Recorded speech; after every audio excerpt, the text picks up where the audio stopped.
Hello, how you doing?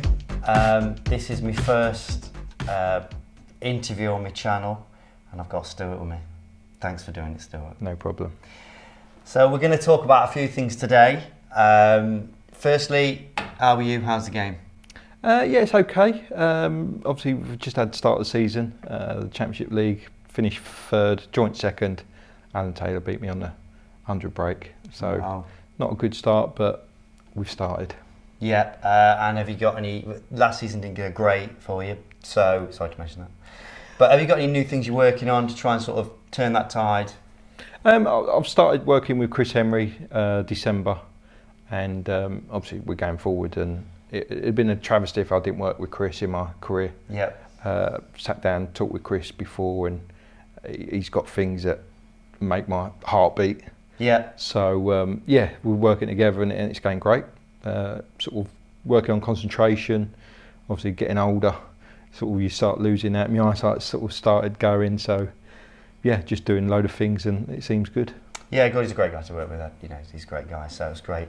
So on my channel, I'm sure you've watched all my videos. Of course. Many, many times. Do it more. And I'm trying to sort of win the coaching, what I've been doing. I'm trying to push the people trying to play more and to be out of the circle of death. You know what I mean, and I feel like amateurs are wrapped up in all this technique stuff. So, have you ever been in the circle of death? I think I've had it twice. I think I've got the T-shirt, and yeah, brilliant. It's done everything. I remember back in 2000, season after I beat Hendry at the Worlds. I remember playing Sean Murphy in the Bensonhurst Championship. I've lost in the final when I was maybe probably favourite. Yep. I remember going to the UK that tournament after. I was 8-6 up, 66-0 up on Drew Henry with 67 left on the table. He dished up with 67. Beat me 9-8. I think it was like second or third round of the UK. And then from there, I think I lost 10 matches on the trot. Yes. But there was only 6 tournaments in them days. Yes. So it was like end of one season and the beginning of another. I think even I lost to you, I think, in one of those matches. Oh, yeah. They say you have to reach rock bottom.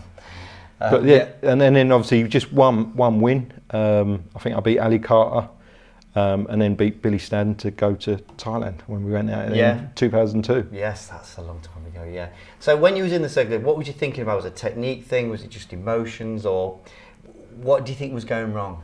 I think everything, the confidence. Obviously, I broke up with my coach then, my sort of long-term coach, Joe Lazarus.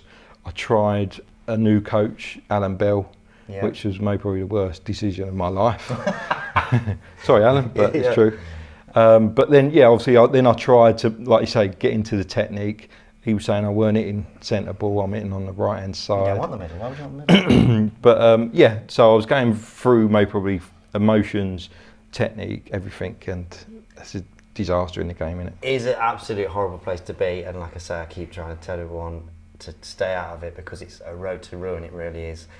But yeah, it's good that you're out of it now, but I think the fact that you've been in it, now you're out of it. Yeah, well, like you say, even last season, I think I lost 6 matches on the trot in ranking events. I had a good spell in between the Masters, where I played really well against Kyron Wilson and Sean Murphy, but then I lost to sort of Zach Shurty, I lost to Rianne in the shootout, but then I just needed a result to get me out because I knew my game was there, but just confidence as well. Yeah. I think is a big part especially in the professional game. Absolutely, yeah, it's all mindset. But then hopefully I'm out of it and I'm seeing the light. That's so great, that's great, it's good to hear. So what about, anything you've heard down the years that you thought was true, like these myths that are going around about you getting through the ball for follow through and things like that? Is there anything that you remember that you thought was true that wasn't? Anything like that? Any sort of myths? I'm probably pretty sort of wrapped up in my own head, so I can't think of any off the top of my head. Right. Okay. But yeah, I've listened to coaches. I've had like 7 or 8 over the years. Listen to people, but I sort of get on with my own thoughts about it, which I think quite important. Absolutely, you've got to find your way. Yeah. And whether, even if it's wrong, if you can keep doing it, exactly, you'll be all right. Yeah. So if you was you go back, because obviously now you're getting a bit older, like you say, your eyes are going a bit grey here. And if you could meet your 16-year-old self and say, right, give him a bit of information, a bit of sort of advice, snooker-wise, not life, and you can go life if you want, that's up to you, but what would you tell them? I think I've had, like, looking back, I've had maybe probably a good life. I've done a lot, obviously, later in my life, winning-wise. But, yeah, I obviously had a few things, sort of like, say, with coaches and splitting up and things like that. But I don't know, like I say, I think I've had a pretty good life. Might stay a little bit fitter. Right, okay. I was a fit sort of young lad, played squash, football, basketball, tennis, anything. Obviously play a bit of golf, but as soon as I started snooker, I sort of let all that go. And so maybe probably in life in general, obviously I'm going to try and get fitter now, but that's about it really. Well, you're pretty happy with all the decisions. Yeah. I mean, if I could speak to myself, I'll be there for hours saying don't do that, you know. But yeah, that's good that you've got that. That's all good. So we're going to recreate some shots now. Check this out.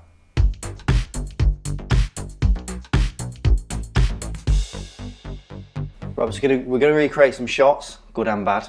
And the first one is a shot that Stuart played in this semi-finals decider against Judd. Fantastic shot. This is what you were faced with. Yep, I remember obviously walking from the chair, literally as soon as I got round to the edge of the table, I remember looking, thinking, oh, could that be a plant? The way the sort of tournament went, I was going for my shots and everything seemed to work. And I remember getting behind a shot, looking what else I could do. Couldn't really see anything that would get me a chance or get him in trouble. So yeah, straight away I see this, red onto the red, into the pocket, and then the white literally staying next to that red, so I couldn't leave much on. Yes, and this is what you saw when you walked round. So let's have a look at it. So you can see you're having a good think there. Yeah, like I say, I remember walking around looking. Yeah. Can't see anything else better. So. See, when you do that, that's where Judd's thinking. What's he seen there? What's he seen here? Yeah. Fuming. It'd have been good if the camera went on him there. Yeah. So I can do it. It'd be like that. Yeah. You can rest on the other red and not leave anything on. Wow. And it was a good shot. Big bag there, wasn't it? Yeah. So yeah, I mean, perfect, and you win it from there, don't you? That's it. I mean, that was the chance. Yeah. What a fantastic shot that is. Already 37 up, red 30, 38, and then the black 45, and then obviously two reds at the top, and that was it. Yeah, fantastic. Let's have another go. See if you can do it again. Surely not. Well, let's do it properly. Yeah, of course. Yeah.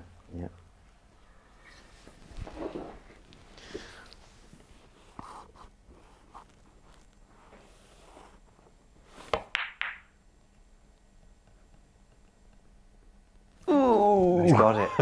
He is so lucky. Honestly, brilliant shot. Yep. All right, so proper play. Going to try it now. Let's have a crack. Dead weight, wasn't it? Yeah.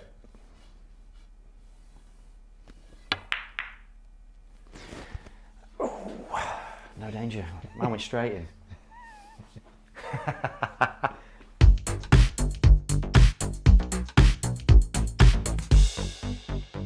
Right, so this next one, this is in the final of the Australian 2011 Australian Open. Yep, and I think this, although obviously a big shot in the decider, I think when you know the context around it, it's even bigger for your career, isn't it? Without a doubt. I remember playing Mark Williams. He loves me talking about this all the time. But yeah, 2011, we was 8-all. He was 8-5 up. I've got back in the game. Remember going for obviously shots that if I miss, I could have lost. And he actually nailed me to the cushion. I looked at this and couldn't see anything other than a possible cross double. It was one of those, like if you look maybe back at my career, I've always tried to maybe push the boat out, sometimes too many times, but this changed my life. Absolutely, but you say that, you go push the boat out, but you know, as a player, you'd rather go down swinging or having a crack at something rather than refusing something. And I think at the time it was to win your first event, wasn't it? So that was an opportunity you got, and you was in a bit of a mess. Let's be honest. Yeah, when you look at it, yeah. So let's have a look at it. Let's see what you did. Yeah, look, So I'm walking around. Yeah, you're in trouble. I think I even asked the crowd any hope, any clues. Did somebody shout cross double? Yeah, you see me there line it up. Yeah, because that one in the middle, that must have been. It's a drop. It's a proper shot, isn't it? Yeah. Again, I think it might have been the first shot I see, and with the red obviously over the middle pocket, it made it a big pocket. Yes. Bigger pocket. Well, you're clambering around for a reason to play it, aren't you? And then you go straight in, and that'd have killed him because you've had the lovely cannon. Yeah. Which is because it could have gone anywhere. Oh, it could have gone awkward. I actually didn't win the frame, win the match from there. But I remember giving them another chance, but it definitely got me in and got me in front. Absolutely, huge. Yeah. Like I say, obviously you're looking at that angle. There's double kiss. Yeah. Missing it, leaving him everything. Bit double kissy. Yeah. Anyway, let's have a go. Let's have a go. Can't be lucky again, can you? No. No. And you didn't get the cannon. Didn't get the cannon. No, good. And then he makes. Oh, I bet you didn't leave out though. No, you left one in the middle. Yeah. No, you've left it. Well, no, I left he's all right. He's all right. He's all right. He probably wins from there. So, yeah, I think, like I say, it was a big shot. It opened a lot of doors for you, didn't it? Without a doubt. Got me to the. Obviously, the Champions is what the tournament is now, but it got us in the Premier League. Yeah. I remember winning that Premier League. There's a trophy to prove it. Yeah. Last person to win it, the Premier League, so Brilliant. that's why I got the trophy. Absolutely fantastic. And yeah, I think. But then, it got me in the 16. Yeah. And things like that, and like you say, it opened doors. It gave me that self-belief to win. Yeah. And that's a big thing. Yeah, exactly. Because at the time, you was like a top 32 player. Everybody knew how good you are. Do you know what I mean? And it's like, you was hanging around that horrible, annoying bit behind the top boys, weren't you? And it's like, you just want to make that breakthrough. And obviously that helped that, and then obviously now you've won a few events, and it's all been great. So massive shot, great. I'm having a crack at it as well. Well, the first one was epic failure, so we'll have another crack at it. Yeah, let's go. Come on, let's do it. Try and it was thin before, wasn't it? Right, let's try and get the double kiss. Is that a tracer left? That is. That's got to be off the red. Yeah. It's not the same. So you're so lucky. It was always there. It's frightening. Look, you didn't get the double kiss, but I'm on the bad blue. luck. Yeah, sorry about that. I'm having a go now. So I'm gonna have a crack. Obviously, it's all the first one. But hang on, you've got to put yourself in my shoes. This is like 8-all. Absolutely. First ranking final. That's it. It's saying like that. Yeah. I can't breathe. Can somebody read the scoreboard for me? Right, here we go. I'm not very good at cross doubles, to be fair. But I'll get this one. It's going to be awful.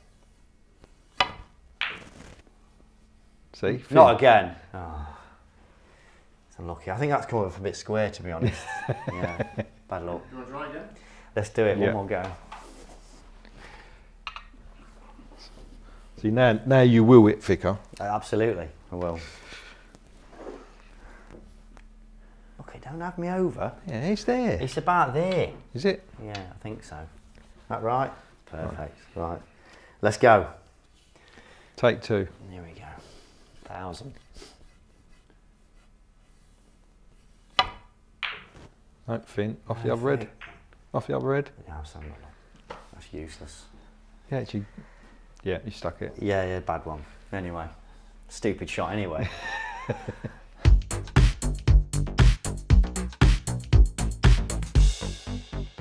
The next one, now we're going the bad now.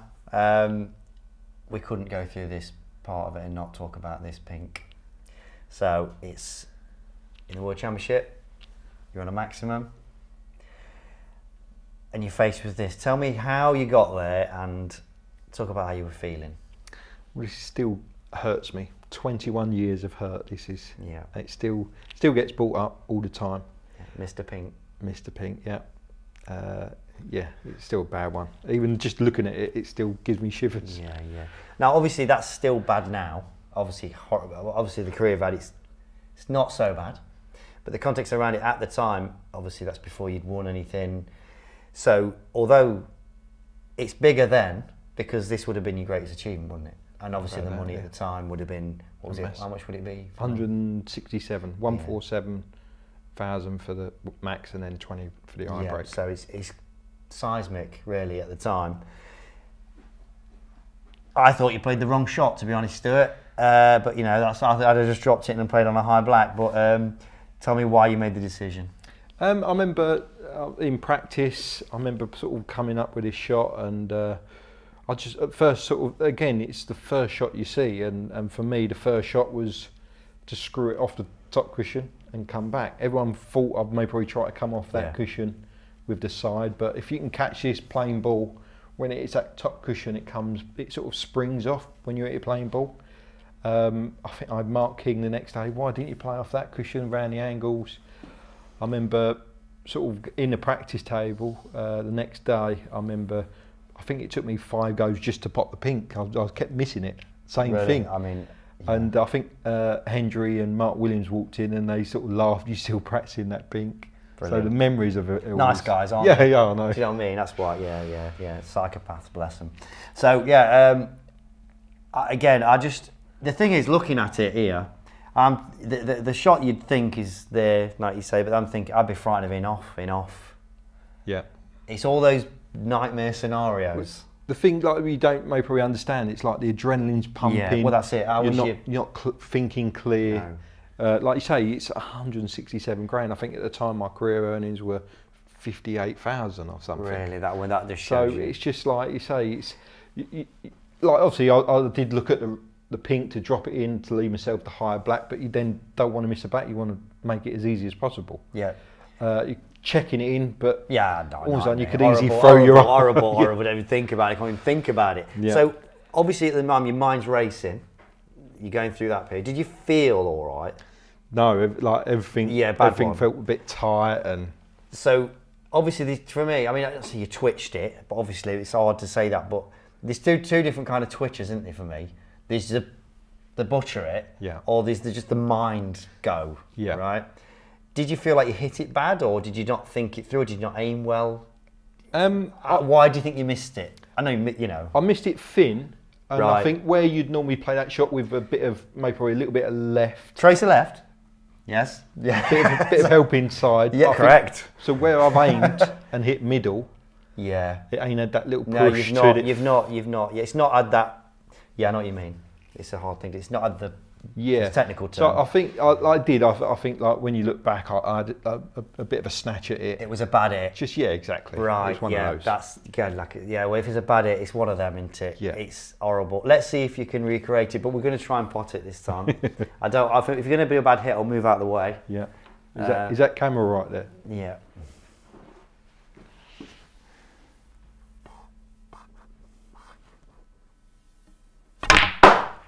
Well, absolutely. I mean, didn't even get hold of it. No good. Horrendous. Yeah. Yeah. I mean, you've got a shot at the high black. Yeah. Right. Yeah. Right. Let's have another go, but then I'll have a crack at it as well. Yeah. So you're going direct, yeah? Yeah. I'm trying to. Yeah. Obviously, there I'm maybe probably trying to hit a bit too hard. Yeah. When you're playing at the World Championships, obviously the cloth is slippery. So you don't have to hit it hard. You can just get that bite. As soon as you get that bite, it goes. Yeah, because if you hit too hard, it will not bite enough, and that's what you've done exactly there. Done that.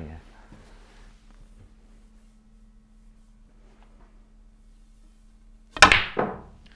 That's what I've done. I don't know how many times you have to play it before you realise it's the wrong shot. I'm gonna have a crack. But look, you see, look like the white's just getting convince there. yourself it's the wrong shot. Right. Right. So you set it up. So you want me to play that shot, going against all me instincts. And did you this side, that side, just get up and down the table? Yeah. Is that what you think? You're in it about 6 inches from the green pocket, and then it should just come straight back up.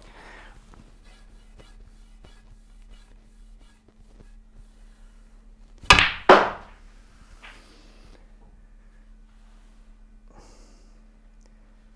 mean, it's not bad. Yeah. I've got a shot at it. Let's see if I make the max. High black.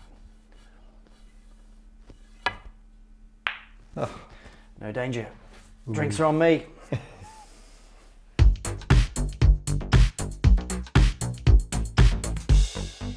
Next bad one is semi-final of the World Championship, 16-15 against Mark. Yeah, 2021.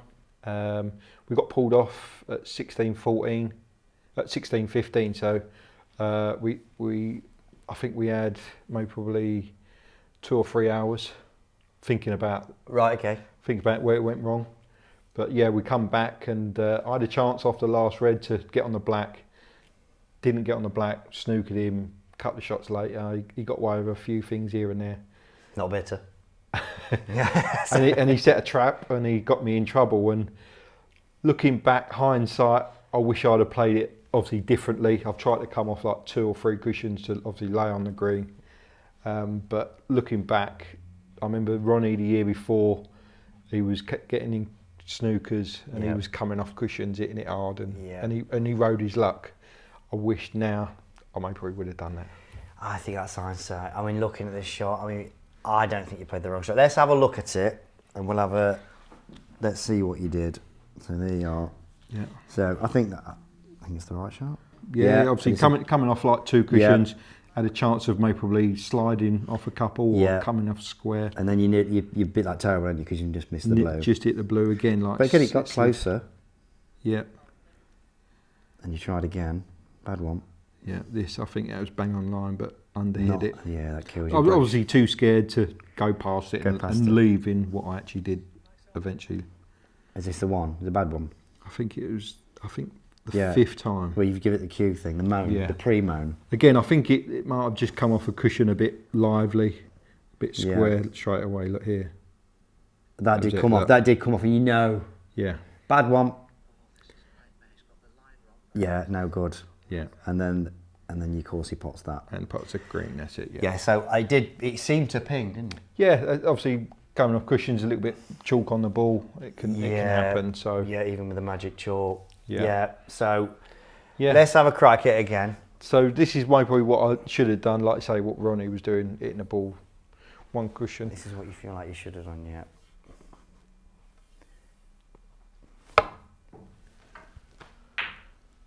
And obviously that's what you should have done. Well, that's what you should have done. I mean, I would have played that myself. Yeah. Although if you do play that shot, you've got to play it at that pace, haven't you? Yeah, it is, like as you said before, you've got to play it at the right pace. Because it's just to get the balls. Obviously, if I clipped it, it had a chance of coming back. So get sort of the white. If you hit it, get a bit distant between the balls. Yeah, it's giving you the most outs. Yeah. So that sort of shot, it is about anybody watching. It's about pace, and then you're hoping you're getting the right contact, are you? And obviously that's not a bad contact there. That's perfect. Mark would be still. Mark would have potted that anyway. Of course he would. Well, the worst thing you do is snooker him. He'll pot it. So yeah, I think that's obviously great. I think it's one of them. It's hindsight. I think you forgive yourself. Yeah, obviously just a situation like you say. Semi-final of the Worlds, chance to play Sean back in the final. Obviously, I played him in 15. We'd have both been on 1 tournament win. That would have been to win it twice. Yeah, everything together, it would. Do you think you'd have played the shot if it wasn't to get to your second final? Do you think you'd have played that shot differently? Do you think it would have affected the decision you made?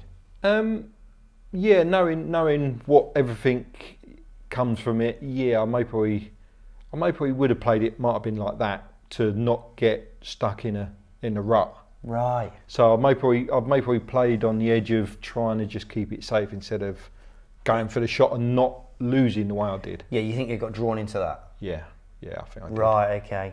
But I suppose, you know what you're missing when you've been there. Yeah, without doubt. Yeah, of course, which is, I think it's something, it's an experience thing, isn't it? And yeah, that things, those scars or whatever you want to call them, do affect your decisions at the time, don't they? Without a doubt. But when you talk about the mindset, obviously, it's massive in the pro game. It's everything, let's be honest. There's a lot of good players out there, aren't they? The way your career's gone, you sort of, like I say at the start, everybody knew how great you were, and you just weren't sort of doing it. And you started achieving later rather than earlier, which is an achievement in itself, because it's easier to get stuck in that rut of not winning, and it's harder to sort of make that breakthrough. But when you did it change the way your enjoyment of it, or how did it make you feel, the fact that you did it eventually? Looking back, obviously, beginning of my career, obviously I won the World Amateur. Yeah. And I struggled the year after. I felt like I had to live up to being the World Amateur champion. Yeah. People were looking at me differently. Yeah. and the same again when I won my first ranking event. I struggled the year after. Yeah. Felt like people were looking at me saying he's a ranking event winner. Right. Felt like I had to live up to it. So and the same with the World Championships. Yes. The following year I had a sort of terrible year really. Yeah. People wanted more of me. So it just probably took a year or so to accept it and learn from it.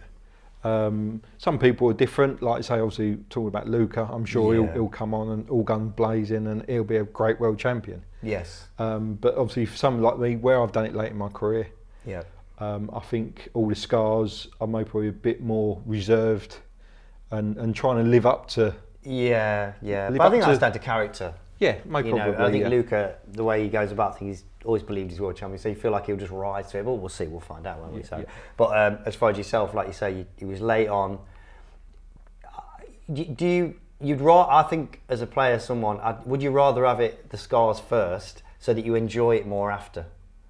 Yeah, I think. Yeah, I remember sort of players that sort of come on the scene and went straight to the top. Yeah. And then slowly come back down. Yeah. And just sort of went in the middle, and then maybe we had a sort of a late burst back up. Yeah. Where I've sort of struggled. Yeah. And then obviously Barry Owen come in. We had more tournaments. Yeah. And like you say, I'm probably his biggest successor sort of thing from it all. Well, one of the assets I think you've always had, you've always entered loads of tournaments. You've always loved it, which I suppose you get teased about a bit, don't you? Yeah. But it is great that you love the game, and that sort of mindset of wanting to play all the time, I think that's really helped you, and obviously with more tournaments that helped. But like I say, with the mindset, I've watched you for years, played you, and I've always felt like most champions, even if you're really struggling, if it sometimes gets to a really big moment in a match, I felt like you can just sort of rise to it a little bit. I mean, not all the time, nobody does it, but I think at times I've seen that.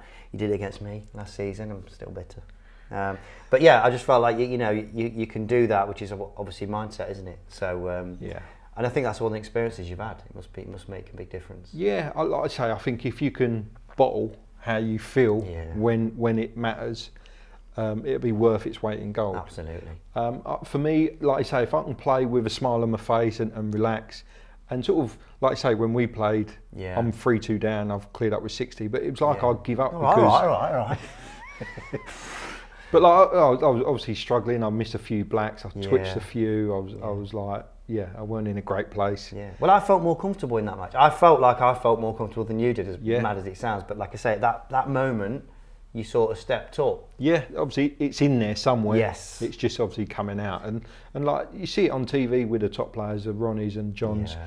They give you chances. Of course you do, yeah. But if you don't take them chances, then they go 2 or 3 frames without missing. Yeah, you've had your chance. Exactly. Let's go. But you can put it on them, obviously, and they can sometimes fail. But it's obviously why you've been a great champion. So but let's have a look at this shot anyway. Yeah. Oh, not like that. That's terrible. But I'm on the way. Look. Let me have one more go. That was awful. Table's a bit slow, isn't it? Right, there we go. Because it'll slide again, won't it? Yeah.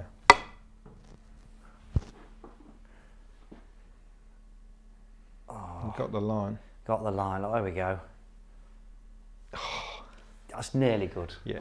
But anyway, like I say, I think it's just one of them. Hindsight is going to break your heart. And it's funny how you mentioned, because when I said shots you didn't like, you mentioned this one straight away. So it's obviously it's got you in the feels. Yeah. Well, semi-final of the World Championships to get to another final. Nightmare, but it is what it is. The game is a heartbreaker, isn't it? Yeah.